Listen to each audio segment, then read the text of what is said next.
नमस्कार, आप देख रहे हैं आजाद सिपाही। मैं हूं आपके साथ अमित दत्ता। आज हम फिर आपके सामने कोरोना अपडेट को लेकर हम पहुंच चुके हैं और अभी हम अनुमंडलीय अस्पताल बुंडू के बाहर अभी खड़े हैं और अभी समय का लगभग 6 बजने जा रहा है।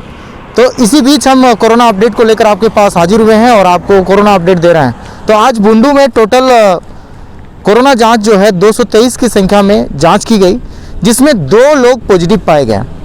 हालांकि हम बात करें कि पिछले दिनों जो जांच हुई थी उसमें से 1 पॉजिटिव पाया गया था और आज जो है 2 पॉजिटिव पाए गए हैं। तो लोगों को सतर्क होने की आवश्यकता है क्योंकि अब जो संक्रमितों की संख्या है अब धीरे धीरे 1 से 2 हो रही है। अब 2 से पता नहीं कितनी होगी और जो जांच की जो है वो जांच जो है लगातार हो रही है। आज 223 की संख्या में जाँच हुई है। इसके अलावा बात करें वैक्सीनेशन की, तो आज ऑन द स्पॉट रजिस्ट्रेशन करने के कारण आज 18+ की जो है वैक्सीनेशन 264 की संख्या में वैक्सीनेशन किया गया। 264 लोग पहुंचे और ख़ास करके युवाओं का खासा भीड़ देखने को मिला। जहां महिलाएं हो या पुरुष हो सभी वैक्सीनेशन लेने के लिए पहुंचे। सबसे बड़ी बात करें कि युवा इस पर काफ़ी ज़्यादा ध्यान दिए। इसके साथ ही साथ में बीजेपी नगर मंडल के अध्यक्ष आलोक दास के द्वारा अपनी टीम को लेकर नगर के अलग अलग क्षेत्रों में जा कर के लोगों को मोटिवेट किए वैक्सीन लेने के लिए। इसके अलावा ऑन द स्पॉट रजिस्ट्रेशन के बारे में बताया, जिसके कारण एक आज की जो संख्या है वो 264 पर पहुंची। इसके अलावा बात करें कि जब 45 के जो प्लस की वैक्सीनेशन की बात करें तो 45+ की वैक्सीनेशन आज 32 की संख्या में हुई है।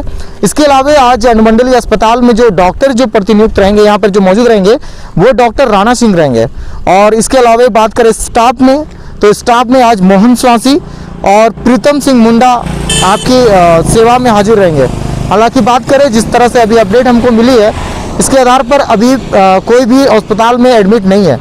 तो आपको यदि अस्पताल में स्वास्थ्य सेवा से लेकर कुछ भी आपको दिक्कत होती है तो आप यहाँ पर आके बेहिचक यहाँ पर अपना इलाज करवा सकते हैं। और इसके अलावा यदि ऑक्सीजन से भी संबंधित किसी प्रकार की दिक्कतें होती है तो आप यहाँ पर आकर अपना ऑक्सीजन से संबंधित सेवा ले सकते हैं। क्योंकि बात करें अब तो ऑन द स्पॉट जो है आपकी रजिस्ट्रेशन कर दी जा रही है। किसी भी प्रकार की दिक्कत होती है तो आप सीधे राजेंद्र आश्रम जो विद्यालय है दुर्गा मोड़ के सामने, वहाँ पर वैक्सीनेशन का कार्यक्रम चल रहा है। तो आप ऑन द स्पॉट जो है रजिस्ट्रेशन के लिए आप वहाँ पहुँच सकते हैं और आपको वैक्सीनेशन वहाँ पर ऑन द स्पॉट कर दी जाएगी। किसी भी प्रकार की असुविधा वहाँ पर नहीं होगी। आसपास की खबरों के बारे में बात करते हैं तो आज हम अनुमंडलीय क्षेत्र के अलग अलग जगहों पर जब पहुँचे तो बुंडू नगर से लेकर के आसपास के इलाकों में गुटखा की जो बिक्री है वो जोरों शोरों से चल रही है। इसका जो है हमने आज इसका एक वीडियो फुटेज भी बनाया है। जो NH 33 के किनारे कुछ दुकानदार हैं जो गुटखा बेचने का काम कर रहे हैं। सीधे तरीके से बात करें कि गुटखा जो है वो छिपा कर रखा जाता है और गुटखा छिपा कर रखने के बाद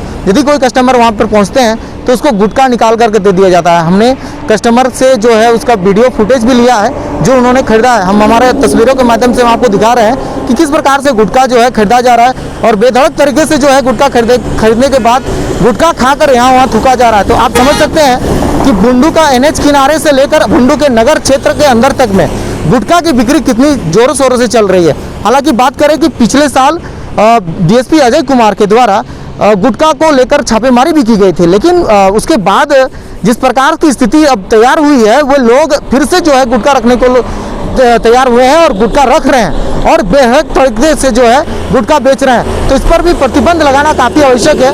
यदि हम कोरोना से लड़ना चाहते हैं, जब कोरोना को हम संक्रमण को रोक रहे हैं, तो इस स्थिति में गुटखा को लेकर भी प्रतिबंधित किया जाना चाहिए। एक तरह से बोला जा सकता है कि पिछले दिनों सरकार का गाइडलाइन आया था जिस पर किसी भी तरीके से गुटखा बेचना और गुटखा खरीदना दोनों पर प्रतिबंधित था। लेकिन बुंडू क्षेत्र में लगातार गुटखा की बिक्री हो रही है, जिसको लेकर लोग बेधड़क तरीके से गुटखा खरीद रहे हैं और गुटखा खाकर यहाँ वहाँ थूक भी रहे हैं। कुछ तो लोग ऐसे भी हैं कि बैंक वगैरह पे जाकर भी वहाँ पर गुटखा खाकर गुटखा चबा रहे हैं और साथ साथ में मास्क के अंदर में गुटखा खा रहे हैं। तो एक तरह का स्थिति जो है इस तरह का पैदा हो रही है कि लोग अब धीरे धीरे जो संक्रमित, मान लीजिए वो व्यक्ति संक्रमित हो तो कितने लोगों को संक्रमित करेगा, इसके प्रति भी जिला प्रशासन को और हमारे बुंडू प्रशासन को इस पर ध्यान देने की आवश्यकता है ताकि जहाँ जहाँ गुटखा की बिक्री हो रही है उस पर रोक लगाया जा सके। हम आगे भी इसी तरह के खबरें के साथ आपसे फिर से जुड़ेंगे और आपको कल की हम अपडेट देंगे। इसी तरह से बने रहिए हमारे आजाद सिपाही के साथ और ताजा तरीन खबरें देखने के लिए हमारे आजाद सिपाही को सब्सक्राइब भी करें। हमारे सहयोगी के साथ मैं अमित दत्ता, आजाद सिपाही बुंडू।